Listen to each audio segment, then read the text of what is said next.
আপনার নবী তো এটা শিখিয়েছে, উম্মত গালি দেখ আর যাই দেখ উত্তর দিও না, জয় তোমার আসবে, জয় তোমার আসবে। কারণ ধৈর্য যে ধরবে পরাজয় তার গলায় আসে না। কারণ ধৈর্য ধারণকারী পরাজিত হয় কিভাবে? কারণ ধৈর্য ধারণকারীর সাথে তো মহান রবেই আছে, ইন্নাল্লাহা মা'আস সাবিরিন। যার সাথে আল্লাহ হয়ে যায় তার আবার পরাজয় কি? আর একটু জোরে বলেন না। যার সাথে আল্লাহ হয়ে যায় তার আবার পরাজয় কি? আল্লাহ বলছেন ইন্নাল্লাহা, আয়াতটা সবাই জানে, একটু চলেন গভীরে যাওয়ার চেষ্টা করি।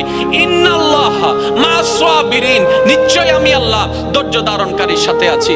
আল্লাহ পাক বলছেন আমি নামাজের সাথে আছি, নয় নয় নয়, আমি রোজাদারকার সাথে আছি, নয় নয় নয়। আল্লাহ বলছেন বান্দা আমি তোমাদের ভিতরে যারা ধৈর্য ধরে আমি তাদের সাথে আছি। তো ধৈর্য কারা ধরে? যাদের উপর বিপদ আসে তারাই তো ধৈর্য ধরে, যাদের টাকার অভাব তারাই তো ধৈর্য ধরে, যাদের বাজারের অভাব তারাই তো ধৈর্য ধরে, যাদেরকে অত্যাচার করা হয় তারাই তো ধৈর্য ধরে, যারা মজলুম হয়েছে তারাই তো ধৈর্য ধরে, যারা কথা শুনে তারাই তো ধৈর্য ধরে, যাদের মনে আঘাত দেয় তারাই তো ধৈর্য ধরে, যাদের উপর আহত করা হয় তারাই তো ধৈর্য ধরে, যাদের জায়গা দখল করে নেয় তারাই তো ধৈর্য ধরে, যাদের টাকা মেরে নেয় তারাই তো ধৈর্য ধরে, যাদের বিদেশে উল্টা বিষয় দেওয়া হয় তারাই তো ধৈর্য ধরে, যারা বিপদে পড়ে তারাই তো ধৈর্য ধরে। তার মানে কি প্রত্যেকটা বিপদে থাকা বান্দা একটা সুযোগ চলে আসে, এটা বিপদ নয়, এটা নিয়ামত।